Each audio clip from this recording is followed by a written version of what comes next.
The Alchemist by Paulo Coelho. Part 11. The simum blew that day as it had never blown before. For generations thereafter, the Arabs recounted the legend of a boy who had turned himself into the wind, almost destroying a military camp, in defiance of the most powerful chief in the desert. When the simum ceased to blow, everyone looked to the place where the boy had been. But he was no longer there. He was standing next to a sand-covered sentinel, on the far side of the camp. The men were terrified at his sorcery. But there were two people who were smiling: the alchemist, because he had found his perfect disciple, and the chief, because the disciple had understood the glory of God. The following day, the general bade the boy and the alchemist farewell, and provided them with an escort party to accompany them as far as they chose. They rode for the entire day. Toward the end of the afternoon, they came upon a Coptic monastery. The alchemist dismounted, and told the escorts they could return to the camp.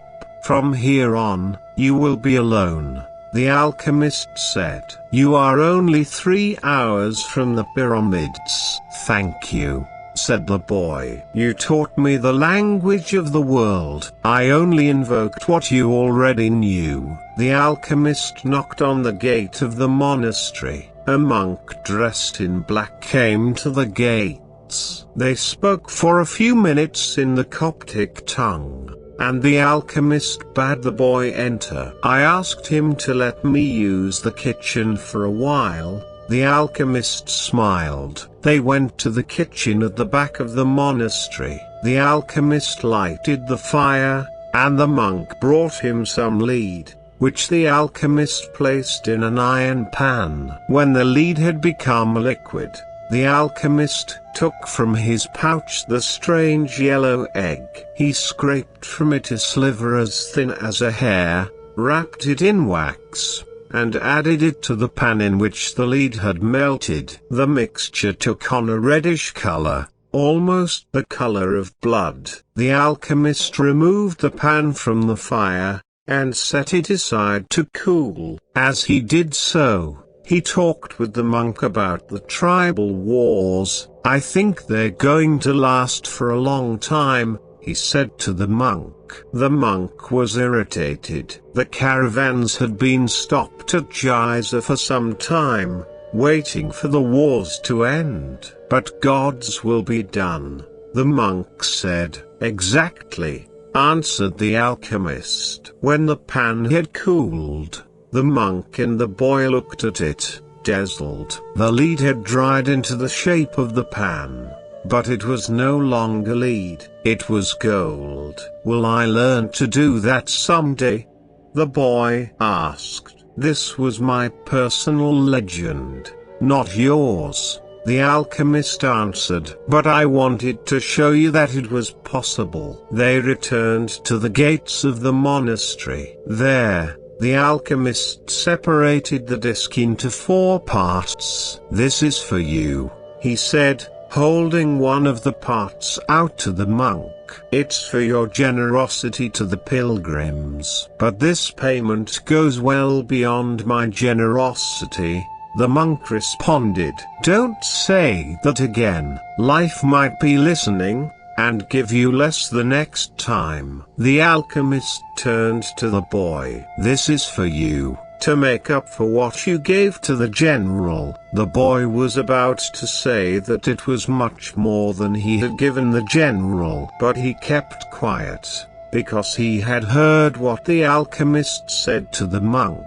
"And this is for me," said the alchemist, keeping one of the parts, "because I have to return to the desert, where there are tribal wars." He took the 4th part and handed it to the monk.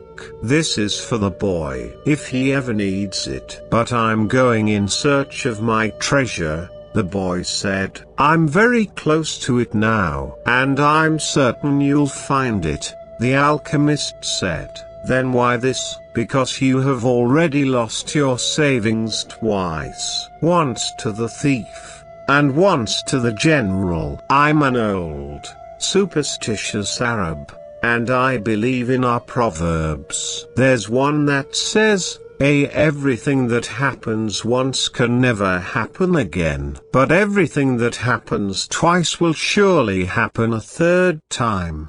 They mounted their horses. "I want to tell you a story about dreams," said the alchemist. The boy brought his horse closer. In ancient Rome, at the time of Emperor Tiberius, there lived a good man who had two sons. One was in the military, and had been sent to the most distant regions of the empire. The other son was a poet, and delighted all of Rome with his beautiful verses. One night, the father had a dream. An angel appeared to him, and told him that the words of one of his sons would be learned and repeated throughout the world for all generations to come. The father woke from his dream grateful and crying, because life was generous, and had revealed to him something any father would be proud to know. Shortly thereafter,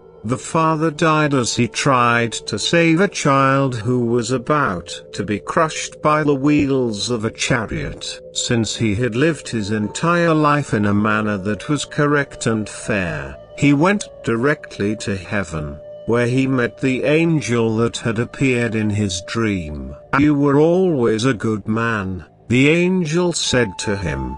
"You lived your life in a loving way, and died with dignity. I can now grant you any wish you desire." "Life was good to me," the man said.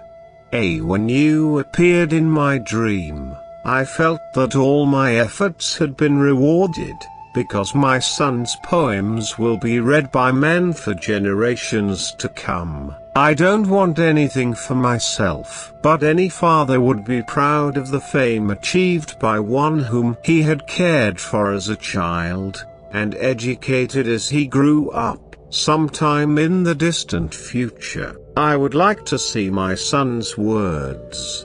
The angel touched the man's shoulder, and they were both projected far into the future. They were in an immense setting, surrounded by thousands of people speaking a strange language. The man wept with happiness. "I knew that my son's poems were immortal," he said to the angel through his tears. "Can you please tell me which of my son's poems these people are repeating?" The angel came closer to the man, and, with tenderness, led him to a bench nearby, where they sat down. "The verses of your son who was the poet were very popular in Rome," the angel said. Everyone loved them and enjoyed them. But when the reign of Tiberius ended, his poems were forgotten. The words you're hearing now are those of your son in the military." The man looked at the angel in surprise. "Your son went to serve at a distant place, and became a centurion. He was just and good. One afternoon, one of his servants fell ill, and it appeared that he would die. Your son had heard of a rabbi who was able to cure illnesses, and he rode out for days and days in search of this man. Along the way, he learned that the man he was seeking was the Son of God. He met others who had been cured by him, and they instructed your son in the man's teachings, and so, despite the fact that he was a Roman centurion, he converted to their faith. Shortly thereafter, he reached the place where the man he was looking for was visiting. He told the man that one of his servants was gravely ill, and the rabbi made ready to go to his house with him. But the centurion was a man of faith, and, looking into the eyes of the rabbi, he knew that he was surely in the presence of the Son of God. And this is what your son said, the angel told the man. These are the words he said to the rabbi at that point, and they have never been forgotten. My Lord, I am not worthy that you should come under my roof, but only speak a word and my servant will be healed. The alchemist said, no matter what he does, every person on earth plays a central role in the history of the world, and normally he doesn't know it. The boy smiled. He had never imagined that questions about life would be of such importance to a shepherd. Goodbye, the alchemist said. Goodbye, said the boy. The boy rode along through the desert for several hours, listening avidly to what his heart had to say. It was his heart that would tell him where his treasure was hidden. Where your treasure is, there also will be your heart, the alchemist had told him. But his heart was speaking of other things. With pride, it told the story of a shepherd who had left his flock to follow a dream he had on 2 different occasions. It told of personal legend, and of the many men who had wandered in search of distant lands or beautiful women, confronting the people of their times with their preconceived notions. It spoke of journeys, discoveries, books, and change. As he was about to climb yet another dune, his heart whispered, be aware of the place where you are brought tears. That's where I am, and that's where your treasure is. The boy climbed the dune slowly. A full moon rose again in the starry sky. It had been a month since he had set forth from the oasis. The moonlight cast shadows through the dunes, creating the appearance of a rolling sea. It reminded the boy of the day when that horse had reared in the desert, and he had come to know the alchemist. And the moon fell on the desert silence, and on a man's journey in search of treasure. When he reached the top of the dune, his heart leapt. There, illuminated by the light of the moon and the brightness of the desert, stood the solemn and majestic pyramids of Egypt. The boy fell to his knees and wept. He thanked God for making him believe in his personal legend, and for leading him to meet a king, a merchant, an Englishman, and an alchemist, and above all for his having met a woman of the desert who had told him that love would never keep a man from his personal legend. If he wanted to, he could now return to the oasis, go back to Fatima, and live his life as a simple shepherd. After all, the alchemist continued to live in the desert, even though he understood the language of the world, and knew how to transform lead into gold. He didn't need to demonstrate his science and art to anyone. The boy told himself that, on the way toward realizing his own personal legend, he had learned all he needed to know, and had experienced everything he might have dreamed of. But here he was, at the point of finding his treasure, and he reminded himself that no project is completed until its objective has been achieved. The boy looked at the sands around him, and saw that, where his tears had fallen, a scarab beetle was scuttling through the sand. During his time in the desert, he had learned that, in Egypt, the scarab beetles are a symbol of God. Another omen. The boy began to dig into the dune. As he did so, he thought of what the crystal merchant had once said, that anyone could build a pyramid in his backyard. The boy could see now that he couldn't do so if he placed stone upon stone for the rest of his life. Throughout the night, the boy dug at the place he had chosen, but found nothing. He felt weighted down by the centuries of time since the pyramids had been built. But he didn't stop.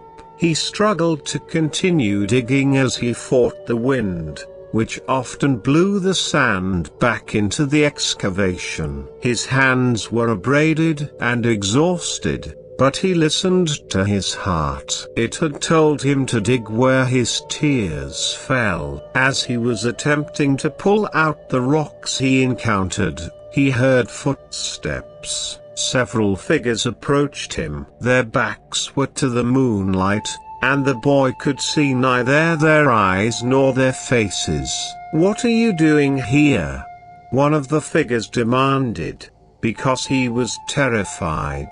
The boy didn't answer. He had found where his treasure was, and was frightened at what might happen. "We're refugees from the tribal wars, and we need money," the other figure said. "What are you hiding there?" "I'm not hiding anything," the boy answered. But one of them seized the boy and yanked him back out of the hole. Another, who was searching the boy's bags, found the piece of gold. "There's gold here," he said. The moon shone on the face of the Arab who had seized him, and in the man's eyes the boy saw death. "He's probably got more gold hidden in the ground." They made the boy continue digging, but he found nothing. As the sun rose, the men began to beat the boy. He was bruised and bleeding. His clothing was torn to shreds, and he felt that death was near.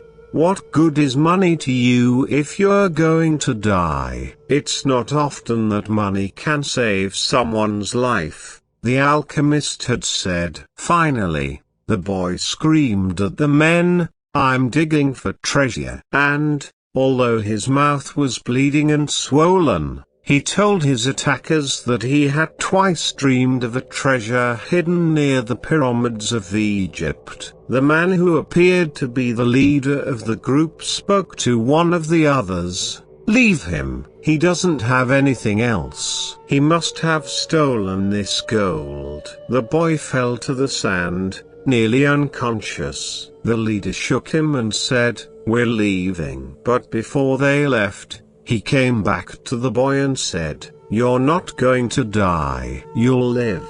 And you'll learn that a man shouldn't be so stupid." 2 years ago, right here on this spot, I had a recurrent dream, too. I dreamed that I should travel to the fields of Spain and look for a ruined church where shepherds and their sheep slept. In my dream, there was a sycamore growing out of the ruins of the sacristy, and I was told that, if I dug at the roots of the sycamore, I would find a hidden treasure. But I'm not so stupid as to cross an entire desert just because of a recurrent dream. And they disappeared. The boy stood up shakily, and looked once more at the pyramids.